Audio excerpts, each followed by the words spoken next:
यीशु मसीह के मधुर नाम में एक बार फिर से आपका स्वागत है। और प्रभु यीशु मसीह के जो 40 दिन तक वो दिखाई देते रहे अपने पुनरुत्थान के बाद में, उसमें उन्होंने बहुत महत्वपूर्ण चीजें जो कही, और अपने द्वितीय आगमन के बारे में भी प्रभु ने कहा। जी उठने के बाद, जी उठने के पहले तो, या क्रूस की मृत्यु के पहले तो उन्होंने कहा ही था, जिसका वर्णन जो है मत्ती रचित सुसमाचार में 24 और 25 अध्याय, लूका रचित सुसमाचार में, और बहुत सारी जगह आया। लेकिन जी उठने के बाद में ये वचन अपने द्वितीय आगमन के बारे में उन्होंने जो कहा, जिसका वर्णन जो है प्रेरितों के कामों की पुस्तक उसका पहला अध्याय और उसकी 6ठी और 7वीं आयत। प्रेरितों के काम के पुस्तक पहला अध्याय उसकी 6ठी और 7वीं आयत मैं आपके लिए पढ़ रहा हूं। यहां ऐसा लिखा है, सो उन्होंने इकट्ठे होकर उससे पूछा, हे प्रभु, क्या तू इसी समय इजराइल को राज्य फेर देगा? उसने उनसे कहा, उन समयों या कालों को जानना जिनको पिता ने अपने ही अधिकार में रखा तुम्हारा काम नहीं। जो उन समयों या कालों को जानना जिनको पिता ने अपने ही अधिकार में रखा है तुम्हारा काम नहीं।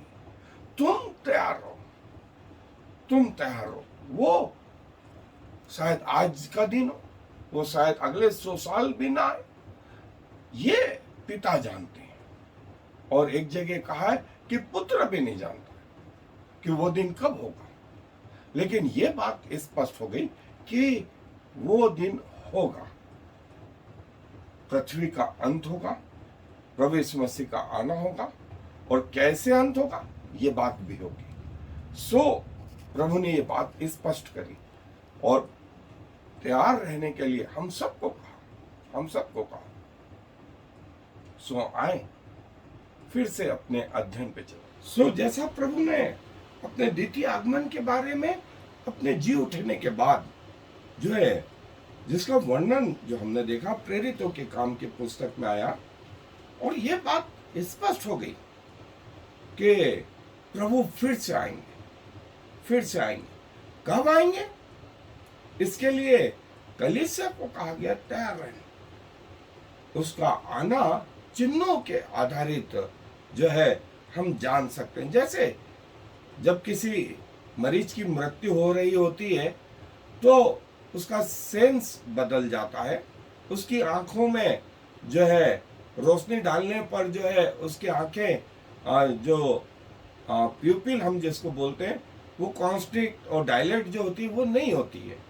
उसकी नाड़ी, उसकी धमनी, उसकी पल्स जो है धीरे धीरे कम होने लगती, नंबर में भी कम होने लगती, वॉल्यूम में भी कम होने लगती, और फिर धीरे से उसको मिलती नहीं है, वो हार्ट रेट कम होने लगती है, सांस उखड़ने लगती। सो हमें समझ में आता है कि ये आदमी मरने वाला है, लेकिन कब मरने वाला है ये हमें नहीं मालूम। हम एग्जैक्ट समय नहीं बता पाते कि इस घंटे में इतने बजे, इतने मिनट, इतने सेकंड पे ये मर जाएगा, लेकिन ये बता सकते हैं कि शायद ये आज का दिन आखिरी है इसके लिए, ये आज की रात या आज का दिन नहीं देख पाएगा, या कई बार ये मालूम रहता है कि ये साल इसके पास आखिरी है, अगले साल शायद ये नहीं देख पाएगा, या अगले 5 साल, अगले 10 साल ये देख नहीं पाएगा। ऐसा समय हम सबके जीवन में आए,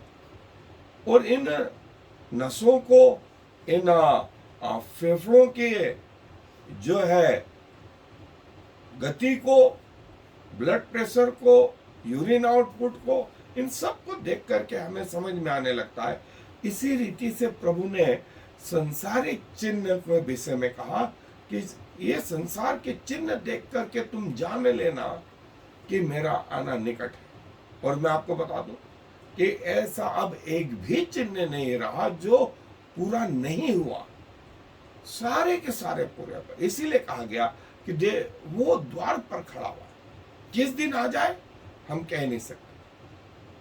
सो प्रभु यही बात जो है चेलों को सिखाने में लगे थे, और जो है प्रभु 40 दिन तक उन्हें दिखाई देते रहे, और विभिन्न प्रमाणों के द्वारा अपने को उन्होंने जीवित सिद्ध किया।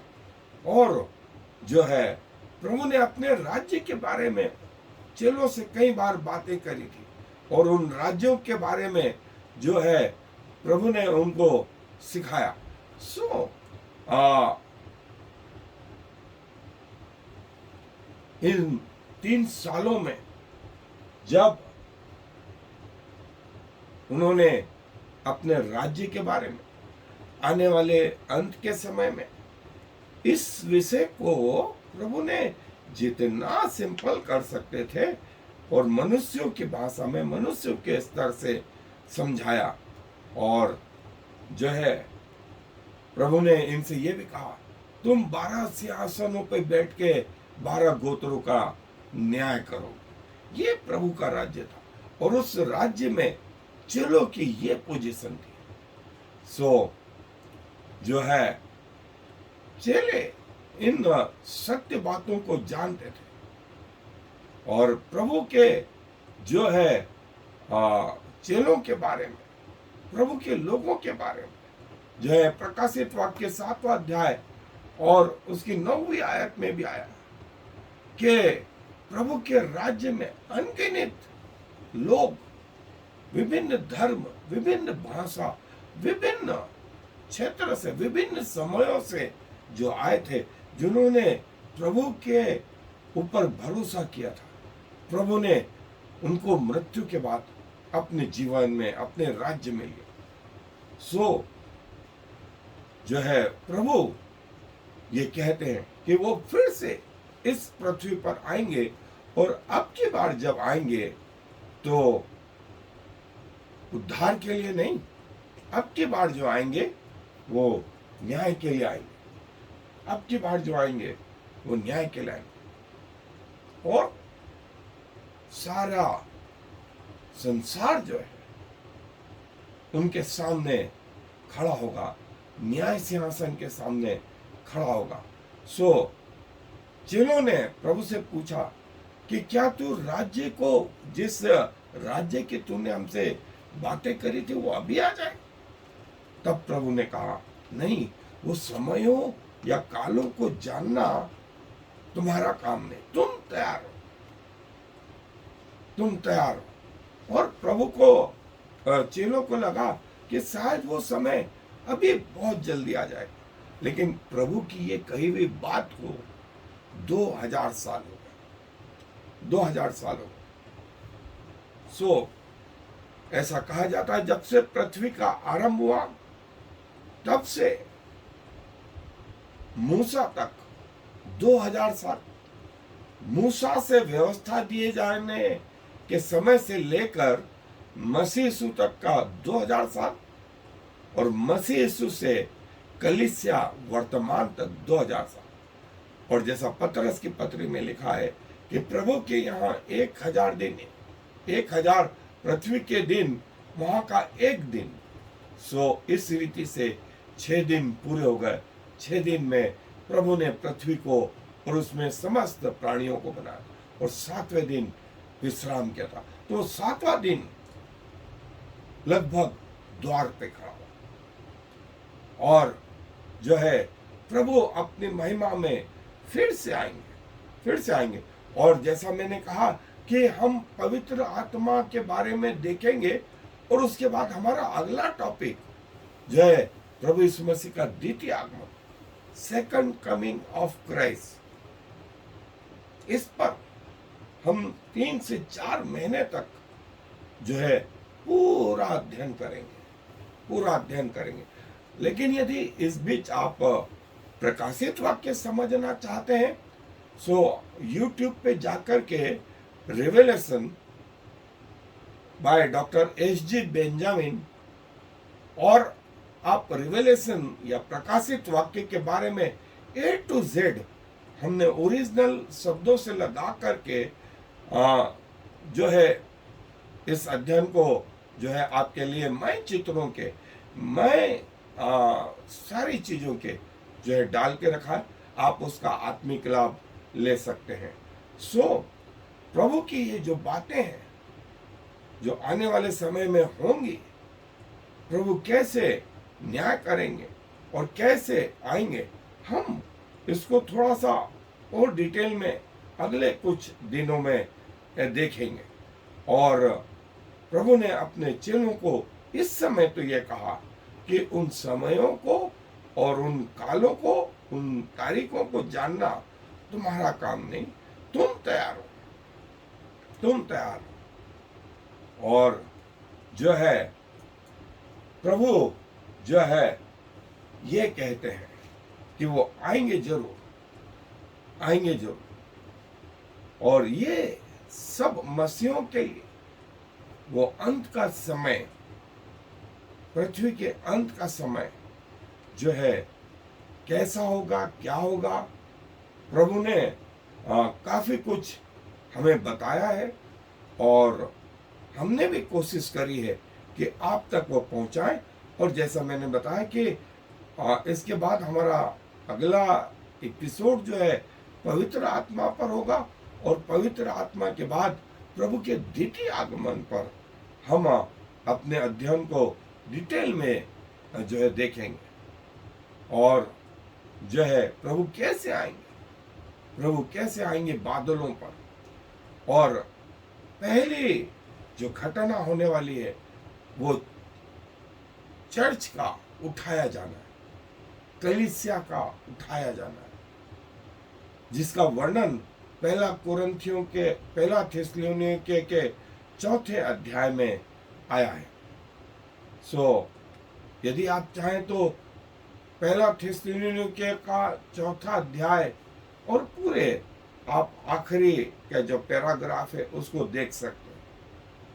वहां प्रभु कैसे आएंगे उसका थोड़ा सा वर्णन दिया हुआ है। और प्रभु ने कहा कि वो काल के बारे में जानना तुम्हारा काम है, तुम्हारा काम। और तुम सिर्फ तैयार रहो, तुम सिर्फ तैयार हो। इस समय को न स्वर्गदूत जानते, न पुत्र जानता, सिर्फ पिता जानते, सिर्फ पिता जानते। और पिता को ये मालूम है कि वो दिन कब आएगा, लेकिन वो बादलों पर आएगा, हर एक आंख उससे देखेगी। वरन जिन्होंने बेधा है वे भी उसको देखेंगे और उसके कारण छाती पीटेंगे। हर एक घुटना उसके आगे झुकेगा, हर जुबान उसका अंगीकार करेगा कि यीशु ही प्रभु है। सो जैसे वो बादलों पर उठाया जा रहा था, वैसे ही वो बादलों पर फिर आएगा और अब की बार न्याय करने आएगा। सो प्रभु करे कि हम सब तैयार रहें कि जब वो आए तो हमें विश्वास योग्य, चाहे हमारी मृत्यु आज हो जाए या प्रभु का आना आज हो जाए, हम प्रभु के साथ जाने वाले हो सके। सो आए, दुआ में अपने सरों को झुकाएं, प्रार्थना। प्रभु जी धन्यवाद देते हैं कि जब आपका इस संसार से जाना हो रहा था तब उन स्वर्गदूतों ने आके कहा कि जैसे तुम प्रभु को जाता हुआ देख रहे हो वैसे वो फिर से आएंगे। सो प्रभु हम सबको तैयारी का जीवन दें, और ये कि प्रभु यदि आज रात आप आ जाए या हमारी मृत्यु हो, हम दोनों ही अवस्था में आपके पास पहुंचने वाले हो सके। ऐसा आप सारे संसार में चाहते हैं, आप अपनी कलीसिया को तैयार करते हैं, और कलीसिया माने दुल्हन, और वो आपसे बादलों में मिले, जिसके वर्णन आपने अपने वचन में कहे। सो प्रभु फिर से अपने आप को आपको समर्पित करते हुए इस विनती को प्रभु यीशु मसीह के नाम से मांग लेते हैं। आमीन और फिर आमीन। Yivrechecha Yahweh, V'yishmerecha, Ya'er Yahweh, V'yichunecha, Yisa Yahweh, Panav Alecha, V'yasem Lecha Shalom. May the Lord bless you and protect you. May the Lord smile on you and be gracious to you. May the Lord show you his favor and give you his peace.